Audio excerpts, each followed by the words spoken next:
Hi everyone, and welcome back to Founder Sessions. Joining me today is my fellow co-founder at Purch, Justin. Justin, welcome to the podcast. Hey, Carl. Yeah, thanks for having me. So I've specially reserved number 7 because we're kind of nerds, aren't we? And 7's your lucky number. So I thought, you know what, we need to get Justin on the podcast because you've got some stories to share. Yeah, absolutely. Yeah, funny thing about number 7 is actually my favorite number. There's no reason why. I don't know why. I just like the way it looks, I guess. But yeah, now thanks for reserving number 7 for me.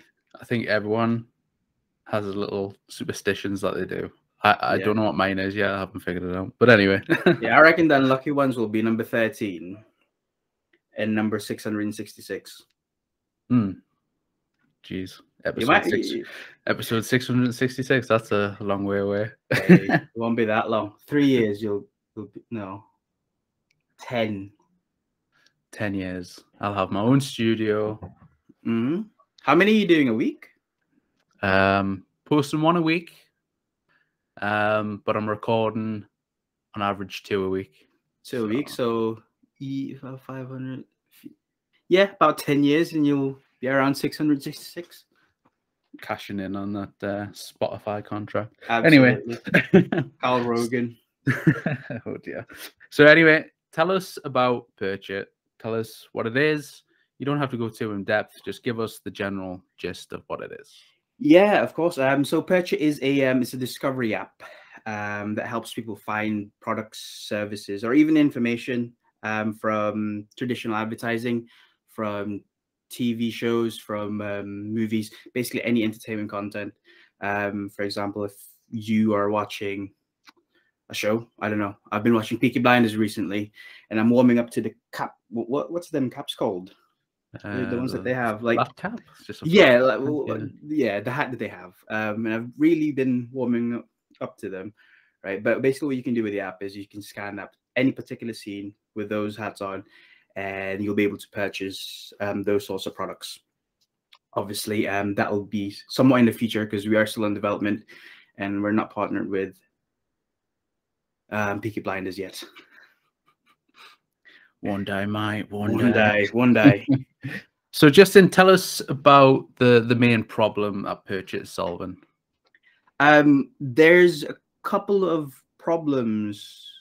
Actually, there's a few problems that we're trying to solve, and I won't go into too much detail about all of them. But the first thing from a business standpoint is the amount of money that's being, I guess, put in product placement in movies and TV shows. And it's in the millions. In some years, it's in the hundreds of millions in the UK and the US. Actually, funnily enough, even in some areas in Asia, there's millions and millions being spent, putting like a shoe brand here or there, that sort of stuff in the background. But as a consumer, you don't really notice these things. You might think oh, that's cool, but you don't know what to do, how to Google them. Do you go online and go, okay, X TV show, Y episode, Y season, what's this product? You don't know how to get these products. Obviously, there's some instances where the movies and brands, like I believe it was Nike and the Avengers did like a deal when it was coming out. I think it was Avengers Assembled, and they were pushing the products right beside it. But there are still there's loads of other brands that's not being pushed like Nike did with the Avengers. So you'll just see them on the background. You'll just see them like some characters wearing it. So in turn, brands are not getting the ROI for their products. There may be some small ROIs that we don't see though. Like if an actor likes it, obviously they have a lot of purchasing power and they can buy loads of that brand. But as consumers, we won't know that this product is an actual brand that I can buy. So I guess that's one of the things that we're fixing, the ROI for businesses who's investing in product placements in entertainment. And the thing is discovery. It's on the other side of that is the discovery for the users, for the consumers. I mean, how many times have you seen a jacket or a coat or a shirt or whatever from a TV show or a movie, and you thought, "Oh, I like that. That'll look good on me. I want to buy that." Or if you want it for your son, your daughter, your partner, or whatever.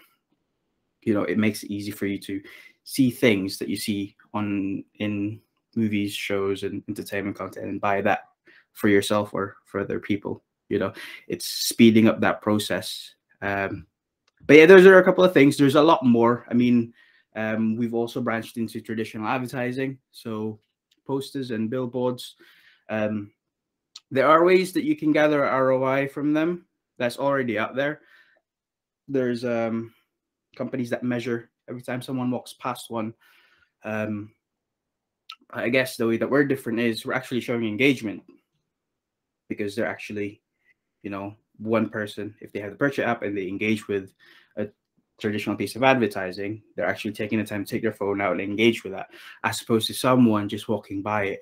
It's in internet, in like sort of digital media terms, it's CPM, you know, so cost per 1,000 people that walks past, as opposed to click-throughs, you know. So with us, when you scan a piece of traditional advertising or anything, once they're once the brand comes up or the product comes up, we can measure how many people click through, you know, and we can start targeting those. Well, you as the brand can start targeting those people as well. So that's one main big difference between what's currently in the market in traditional advertising and what we're in the future going to be launching. Yeah.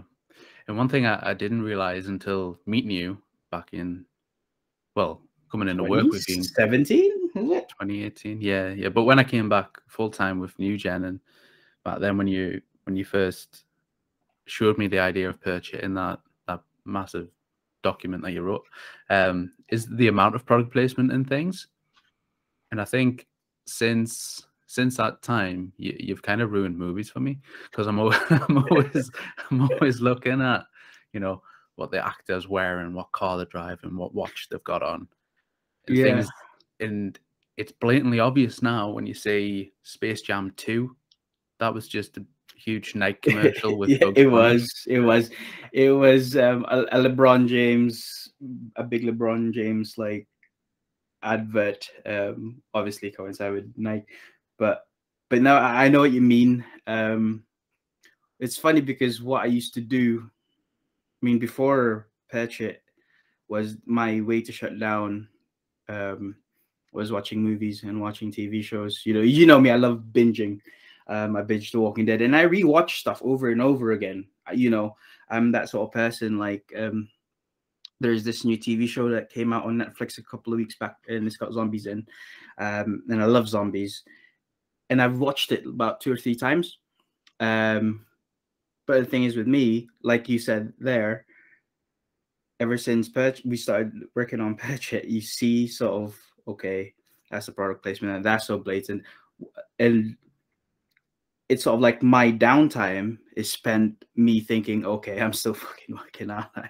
Because I'm looking at that shoe there. That's a Converse, you know. And like with the thing with Squid Game that came out a good few months ago, with the Converse. Was it the Converse trains? Oh, Vans. Sorry, Vans slip-ons. Yeah, the Vans white slip-ons increasing in sales.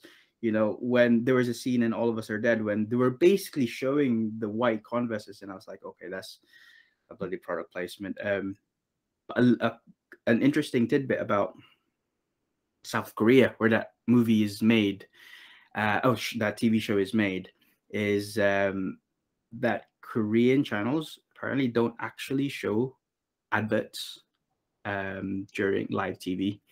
They just show the movie. They might pause, you know, so like someone can go to the toilet or something, you know, but you don't have as many adverts as you would.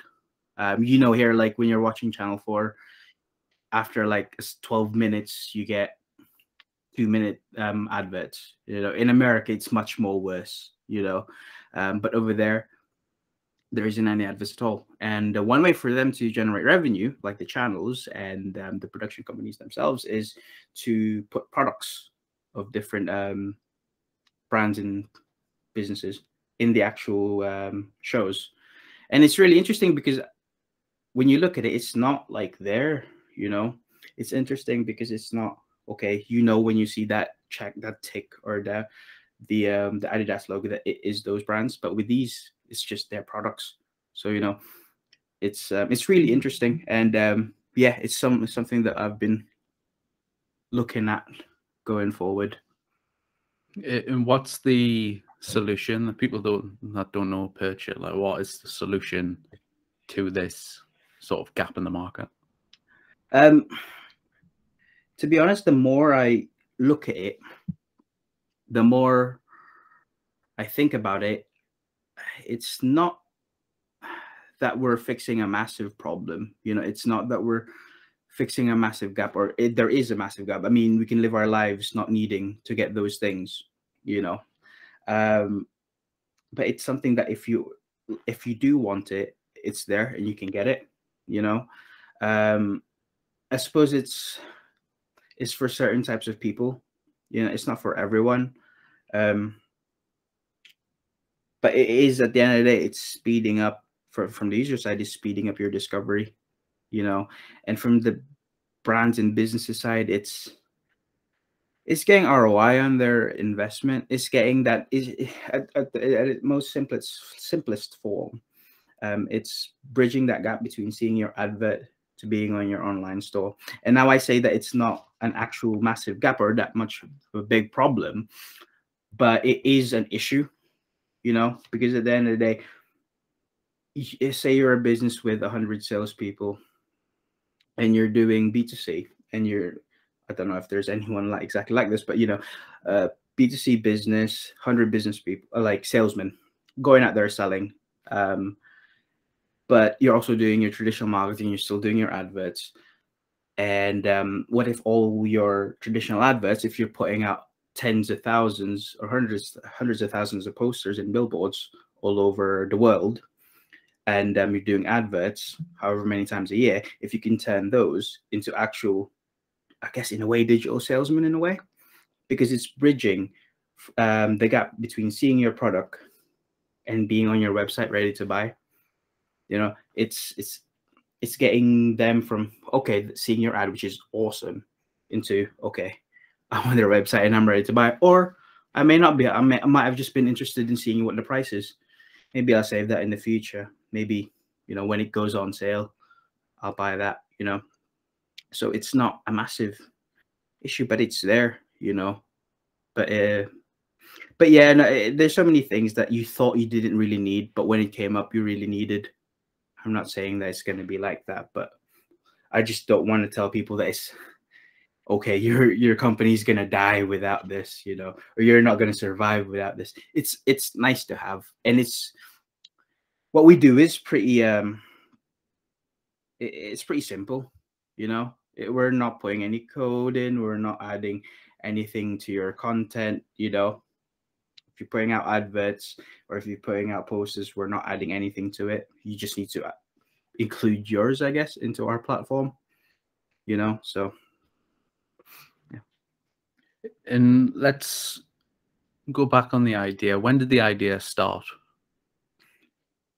The idea itself, it started in 2016, I want to say 2016, but in truth, it probably started because of,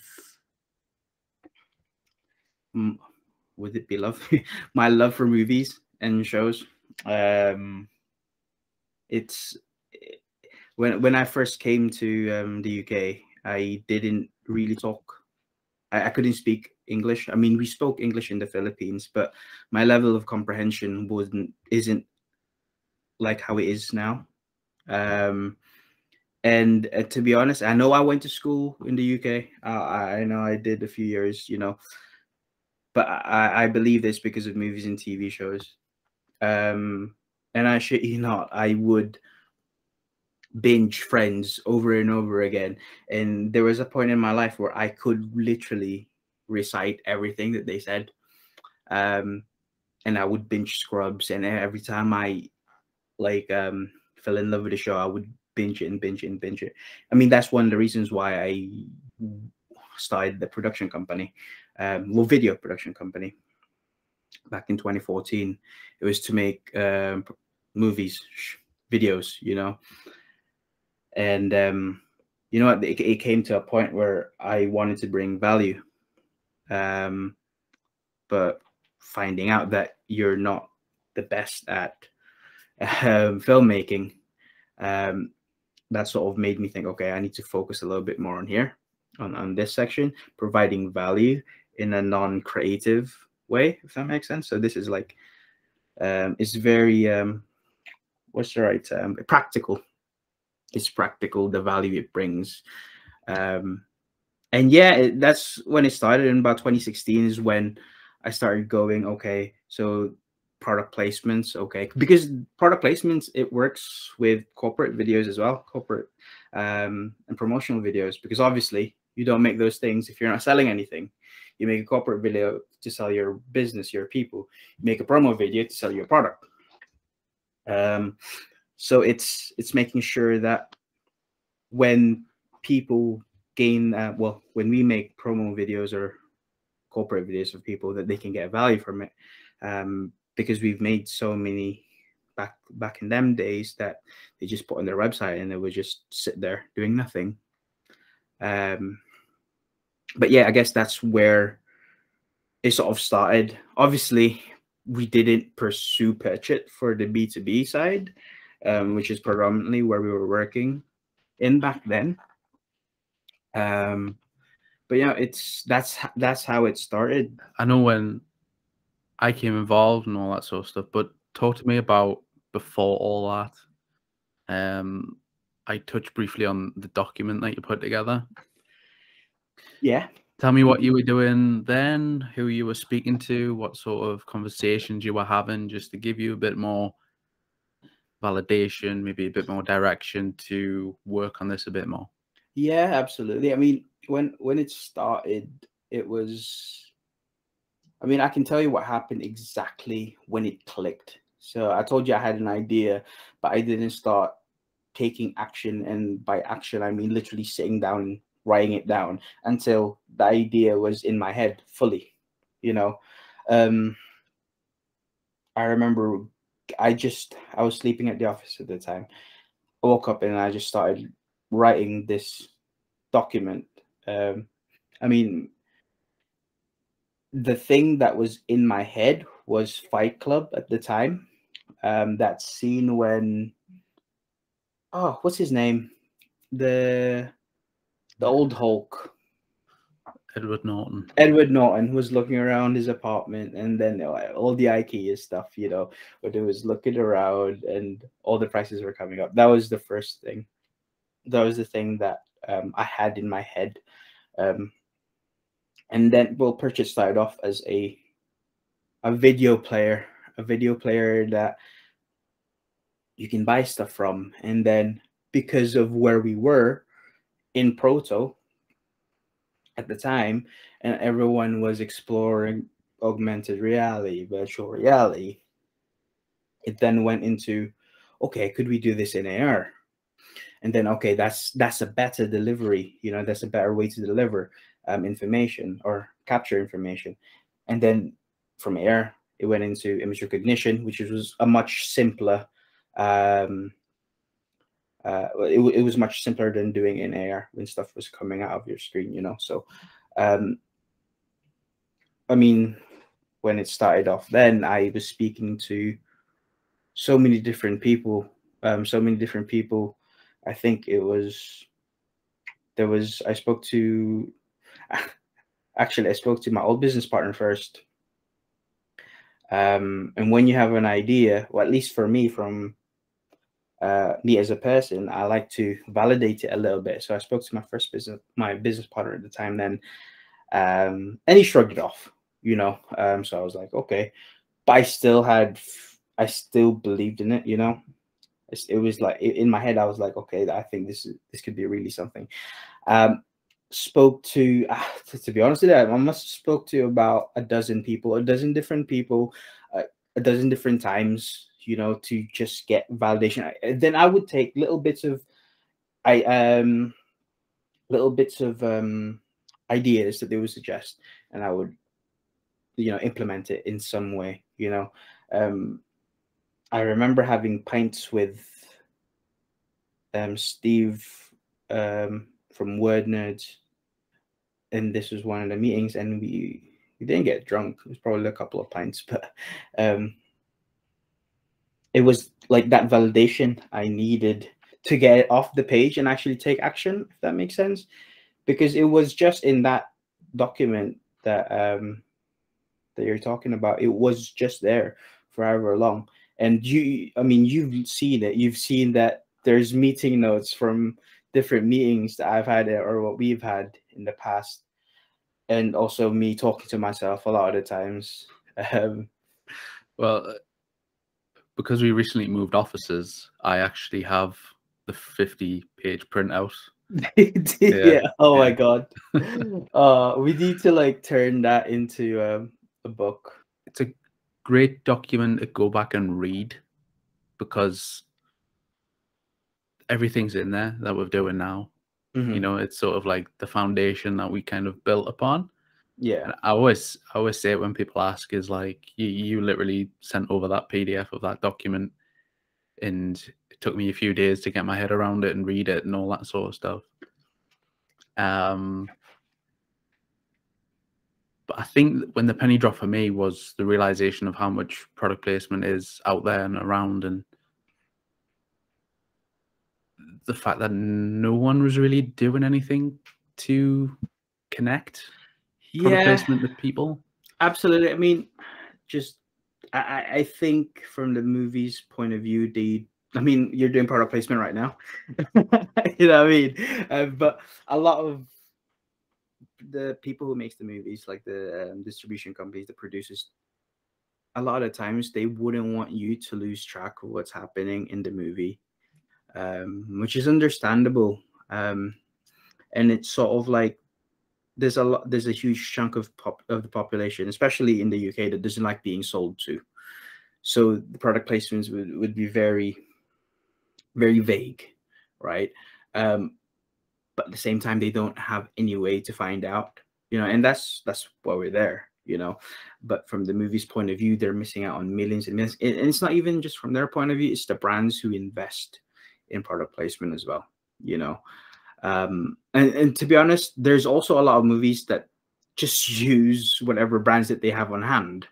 You know, it's for them to also, you know, monetize that use of their brand because it's their IP at the end of the day. But yeah, that's a different discussion and a new piece of development or recognition. So we'll talk about that in the future. So we've talked about the early days of putting the document together. Do you want to just walk us through sort of the timeline to where we are now? Yeah. So when you came on, I think not long after that was when was it COVID? Yeah, COVID happened not 6 months, probably a few months after, you know, when you decided to work with us. So everything was working from home. There was a lot of uncertainty.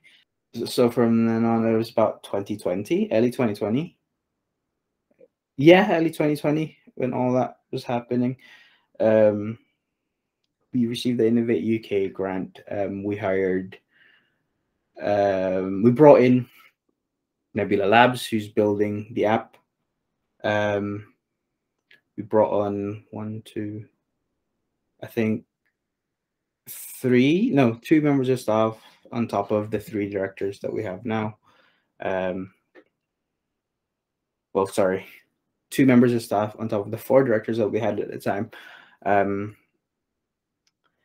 And then, yeah, going through the development, it was really interesting because this is the first time I've done anything like it. The development of an app is very different to what we were doing before. What you were doing before probably was closer, would you say?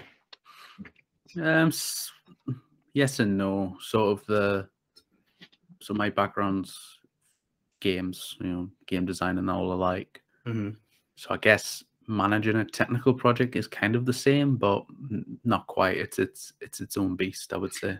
Yeah. I mean, development. I mean, to be honest, we're still in development now. You know, we're not fully finished. We are in our MVP stage. We're not fully launched in any capacity, you know. A lot of the things that people see on social, on emails, are done between 3 or 4 people, you know. We're nowhere near where we are, where we want to be. But yeah, anyway, development, it was very different to what I was doing. I didn't know a lot of things, you know. And now there's some things that we're trying to go back and fix, you know. From I don't want to go into the details, but let's just say that when I just wish at the time that I had everything a lot more fleshed out and covered. But to be fair, the amount of time allocated to us, because with the Innovate UK funding, we had 5 months to do it. We got it done. We got the MVP done, the thing that we agreed on that we were going to do. But obviously, as an app itself, there's a lot of things that you want to do to make sure the app itself is very clean and tidy, which is the stuff that we're working on right now. But yeah, so development, which happened early last year, technically, the Innovate UK project finished then. And then we had a bit of hiccups with changes staff. Then we had our next sort of interesting challenge of hiring people. And that was fun. It was fun. It was good for a while. It's good. I mean, they helped us get to the next level, I guess.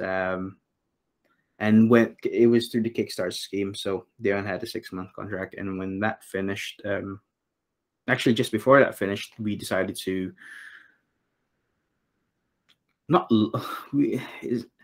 validate some validation. We decided to do some validation in the Philippines.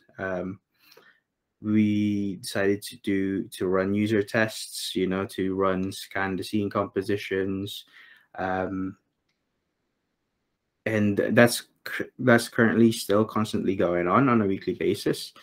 And I think at the moment we're nearing about 1,000. Well, we have passed 1,000 users, the majority of which is in the Philippines, but a lot of our content going out is being done overseas at the moment.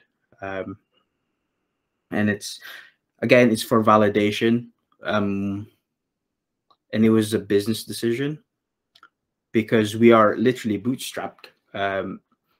We can basically, we can fuck up in the Philippines, but we can't fuck up here. Financially, we can afford to fuck up there, but we can't over here. Hence why we're doing it there, because our budgets here would be a lot more over there. We can do it for a longer amount of time. Ergo, we can do a lot more testing, you know. And a bit of the time, I mean, to be honest, I'm just the past month, we've been gearing up to do trying to get trying to get investment in, trying to get businesses in, whether it's more or less in the Philippines at the moment, because there's still some kinks that we're trying to fix with the app. Again, we are bootstrapped, so there's a lot of things that we have to do that takes a lot of time. Winning the Innovate UK grant was definitely like, okay, oh my God, that's awesome. I can't believe they did that. I can't believe we did that, you know. Yeah, I think that's one of the highlights of it. And obviously, it's weird because we've been having meetings with loads of different people in loads of different sort of what do you call it, like job roles, you know. Some really senior, some like, and it's interesting because we couldn't do this before, you know. It's even like talking to people who's like working in the entertainment industry in France, and you know, it's like how we're doing these chats, and I guess that's another highlight for me. It's a cool timeline because, you know, you getting an Innovate UK grant, as people watching this will know, they are tricky to get. Mm-hmm. And we were very, I would say, lucky. We were lucky to get it. I think the whole process of the Innovate UK grant was it was slow. It was frustrating to get the forms and stuff in there. But then when you win it, you're like, okay, this is just the start of process. Now we need to Yeah, develop and get our team together and get some help and all that sort of stuff. absolutely. Because I think, I mean, because we failed once, didn't we? We did Innovate UK and we did get that one, and then we decided to go again. But when we went for the second one, to be honest, I wasn't like putting all my eggs on there, because I didn't want to be disappointed. So when we got it, it was like, shit, we need to get this, we need to get that, we need to get this, we need to get that, and get all of these done within, I think it was a month, wasn't it? It was crazy. We had to get everything lined up within a month, and that's including recruitment, that's including getting everything like the office and equipment and stuff like that. But I mean, I wouldn't say it was lucky. I would say it was lucky that we found it at the time. Yeah, I think what impressed me about it all is that everyone involved was first time doing anything like this, and we kind of just smashed it out of the park first time. Well, second time doing the Innovate UK stuff, but we learned from that first one, and the second one we just sort of somehow just knew and got through it. Yeah, absolutely. It's yeah, it is really different. It's really new. But I guess we have that experience under our belt now. Yeah, it's a long, sometimes frustrating process, but I think anyone watching this thinking of an Innovate UK grant, it's like definitely go for it, because just the connections alone from the back of it is really cool.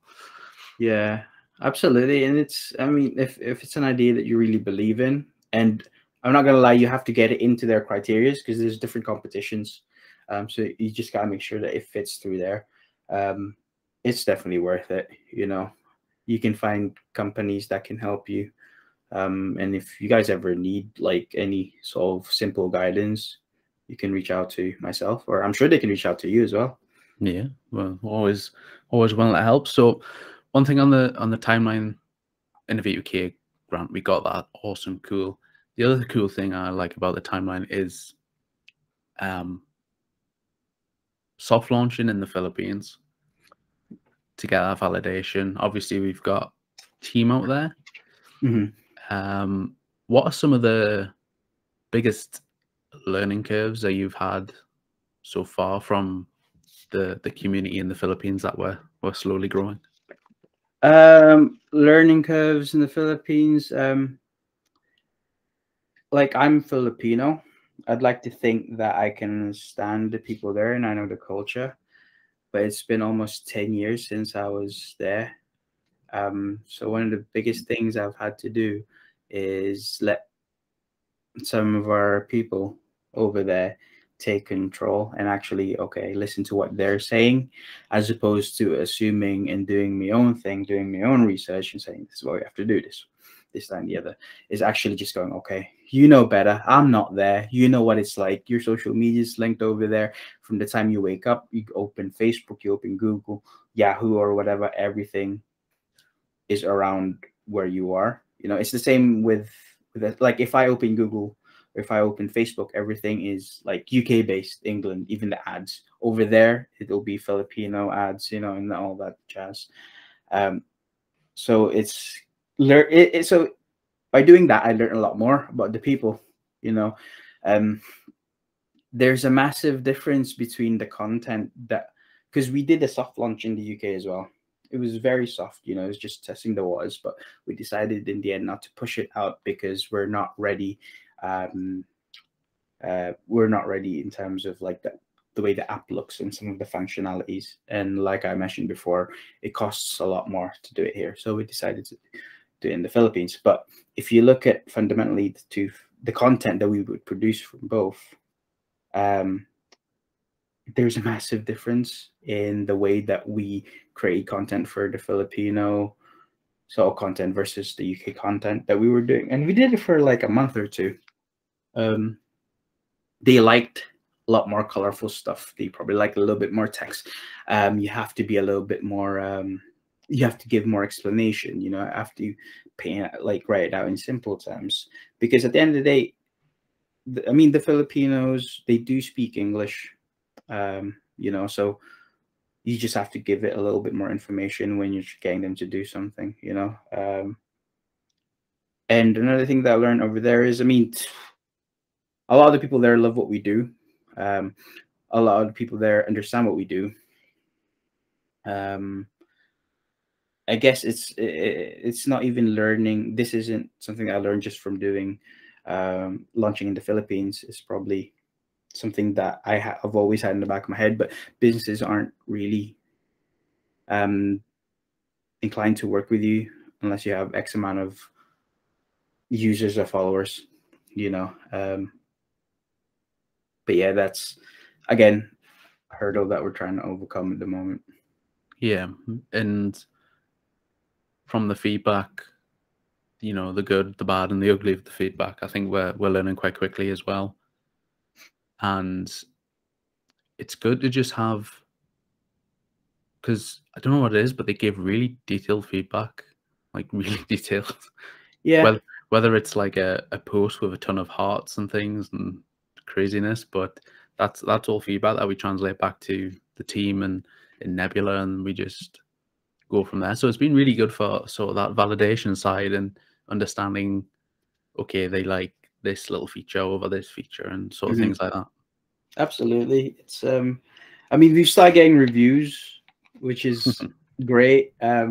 It's good and bad at the same time, especially for me. I think I take it into heart if and when we get a bad review, because at the end of the day, Purch is one of my babies, you know.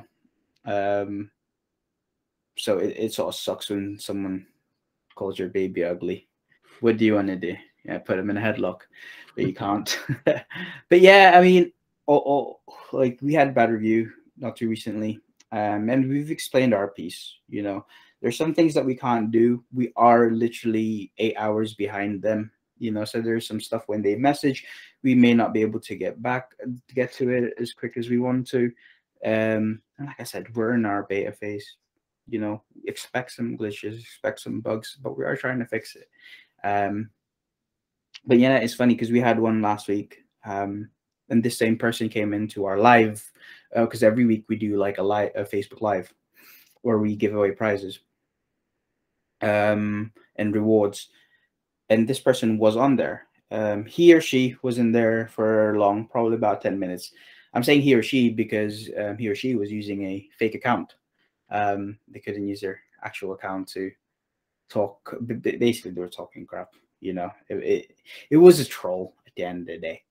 But yeah, I found, and that was on Saturday when we did that. But more recently, I think it was this morning or yesterday morning, I looked at our reviews again, and the review is gone.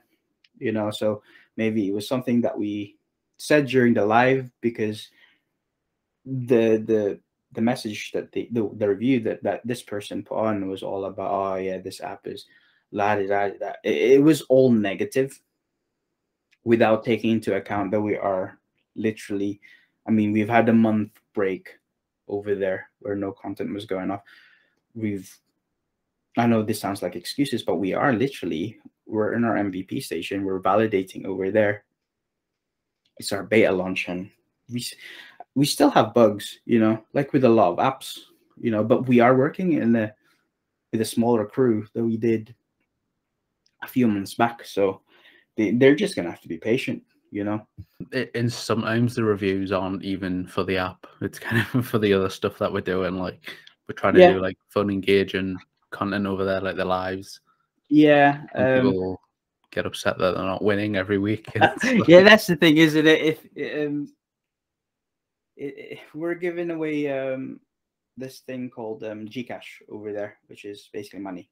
But you have to join and have some fun.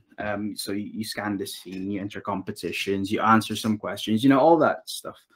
And then we do a spin the wheel to see who wins, because the questions aren't hard. They're not hard questions. You know, we expect a lot of people to get the questions right. And there's been some people that's on the live shows, but they don't win. I mean, that's not our fault. At the end of the day, we can't rig it. It's a spin. It's what was that website? The spin the wheel website. You know, Yeah, it's literally spin the wheel. spin the wheel. You know, like if I knew how to rig it, then. But we don't. You can't even rig it at all. You know, so there's just people that get a little bit butthurt when they win. The funny thing is, it's a free app. You know, obviously time that they put in joining costs, but at the end of the day, we're not charging them for anything, and it's a bit of fun, bit of customer engagement. You know what I mean? So yeah, it's one of those things that I want to learn, or I'm learning to brush off. You know, but it is annoying because, like I said, no one likes it when you call their baby ugly. Yeah, and I think as founders watching this, it's not to get disheartened. Like, not everyone is going to like your product. Everyone's going to be like, "Oh, this is great" from the get-go. It's going to take time to sort of build that relationship with a user. And I think that the best thing is learn from it, but not sort of get discouraged from it. Yeah, absolutely. Speaking of that, what's been the most challenging part of being a startup founder? One of them would be getting taken seriously. Because of what we're doing, because of what we're launching, it's some people will go, okay, yeah, no, that's cool, that's awesome. Some people will just be like, meh, you know, and you know, everyone's got their something to say, you know. But that's definitely one thing, especially if you're trying to push it out to businesses in that community, is getting taken seriously in that space. Especially with me coming from what I was doing before, which was producing videos, to this.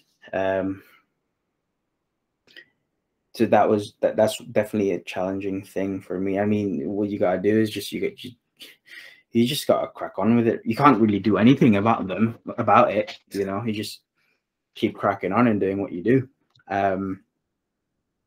Another challenge would be, I mean, there's so many things that you have to do as a founder. That I'm actually, one of the challenging things is learning.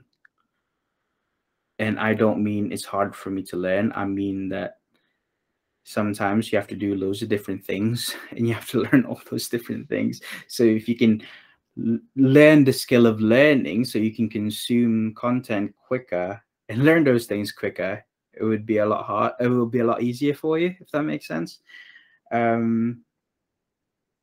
So learning about learning is a real challenge. And you know what I mean? Sometimes you have to do this thing, sometimes you have to do that thing. Then you have to look at the accounts, then you have to look at, there's so many different things, you know. And another challenge would be to be honest, and this is linking into what we've just been talking about, is putting yourself out there. I mean, you're already out there as a startup.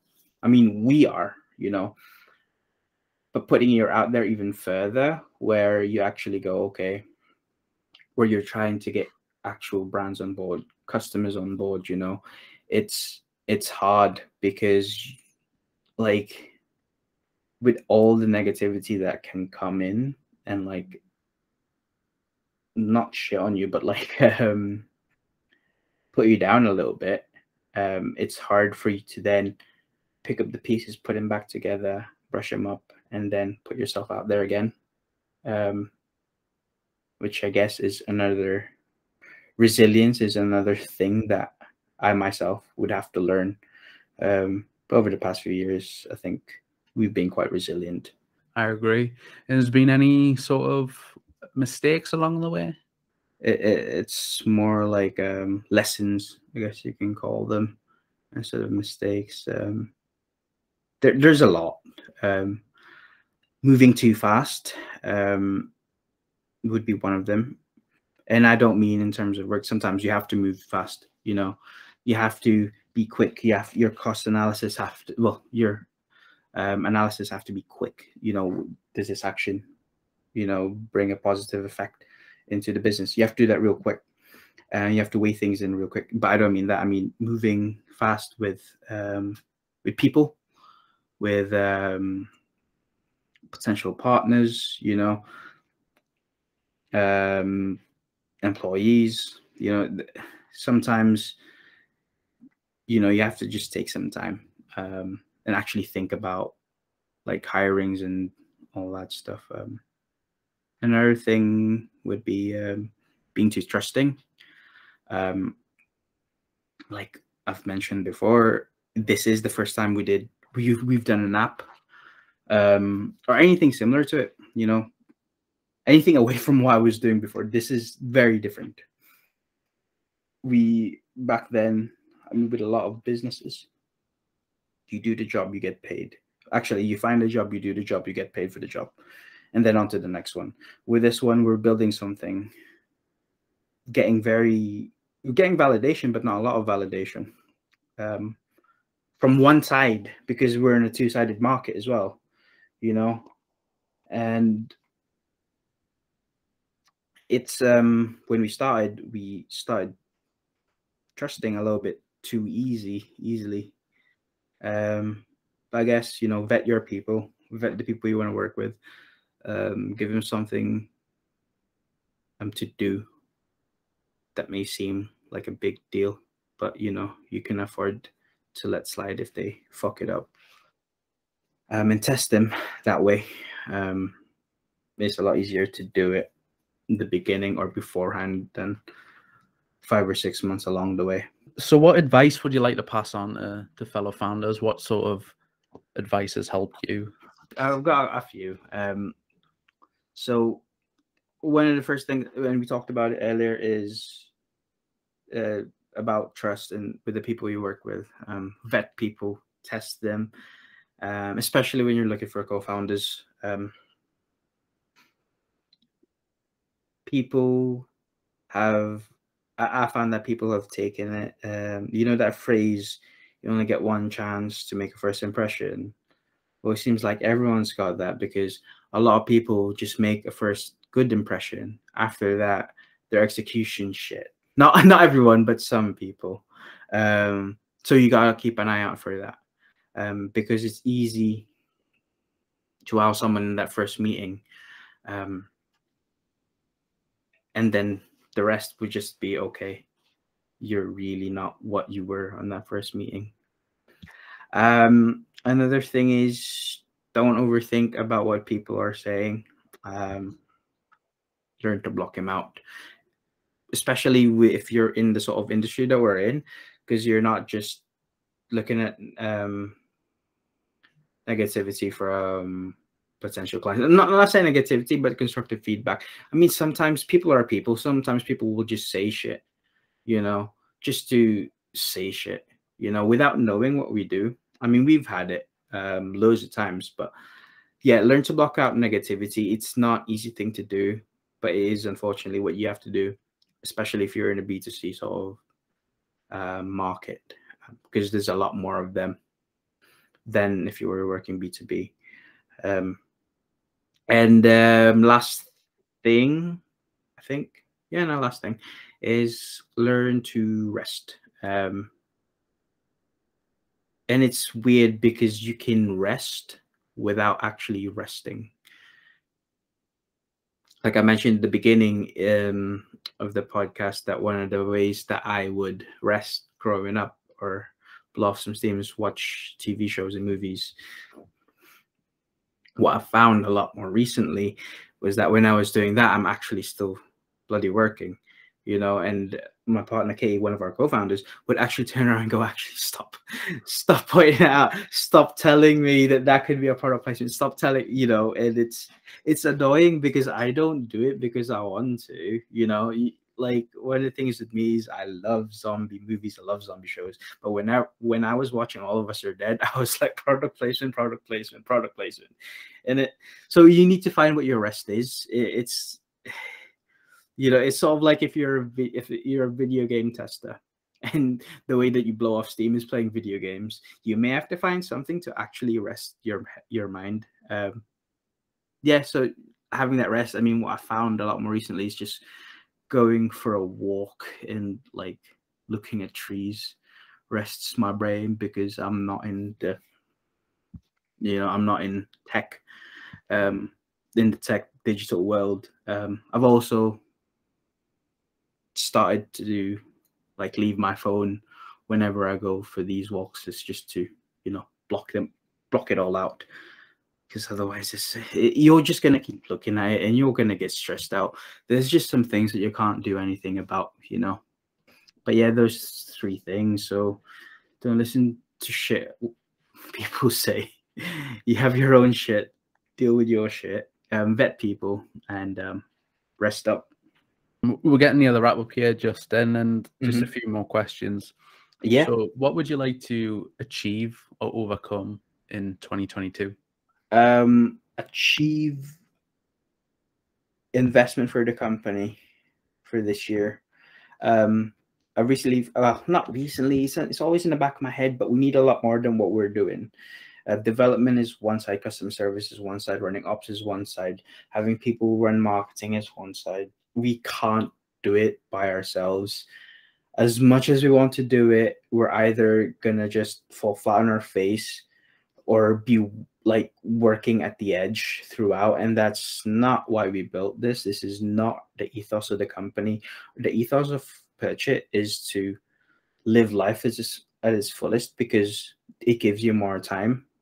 Do whatever you like, do what you want, buy that dress, buy that shirt, but if we don't surround ourselves with people that can do all the jobs, we're going to be in constant work mode, and that's going to stop us from growing. So definitely investment is one of the things that we're going to be looking at this year, or pushing for heavily this year. I would like to be ready. Now, this isn't for this year, but ready to expand in the UK or launch in the UK in 2023, at probably end of first quarter 2023. And another thing that I want to do is look at, I know we're out in Asia at the moment because we're in Philippines and we're doing our customer validation there, but I want to look at Korea. It's not expansion there, but some chats going. That's one of my goals, to talk to some businesses over there. That's TV channels, not businesses, but businesses who could be investing in product placement. But yeah, those 3. So launch in the UK at 2023, or start some conversations out in South Korea, and gain investment. So yeah, we got our work cut out. Love it. And Justin, this is your chance just to tell people that are watching or listening where they can connect with you, what websites they should check out. Just let them know. Yep. So you can connect with me on LinkedIn, and you can visit our website, purch.co.uk, if you want to learn more. Yeah, we've just launched a new website actually, and it's looking really good. There's some stuff that we need to add to it, but feel free to have a look. If you have any questions, just contact us through there. One thing that I do want to highlight is, I know that I've been saying that we're not launching in the UK, but the business side is, we are going to be pushing out in the UK, if that makes sense. So in the Philippines, our main priority is pushing the user side. In the UK, we're pushing the business side, and we're basically going to be launching the app for free. Just test it with some businesses. So if you're interested in trying out the app, yeah, give me a shout. I'm sure could be link my email on the thing somewhere. It's entirely up to you. Yeah, we'll put it. Yeah, if you guys are interested in trying out the app and see what you can actually do, from tracking and getting analytics for your traditional marketing, to bridging that gap between seeing your advert to your website, you'll see how it can work for you. And we'd be more than happy to talk to you guys through it. But yeah, Carl, if you don't mind. No, that's good. So, well, I think this episode is the start of you know, Purch's partnership with Founder Sessions, and I couldn't do that without the support of yourself and Katie for allowing me to, you know, pursue this, because you know how much I love talking startups and podcasts, and it's become quite an obsession. But no, Justin, thank you for coming on the thank podcast. you for having me, dude. It's been great. You've given a lot of insight, and hopefully you're going to have a lot more people coming to you saying you ruined this show, because now I'm looking for product placement. But yeah, to everyone watching, this has been Founder Sessions. Thank you to Justin for joining me today, and thank you.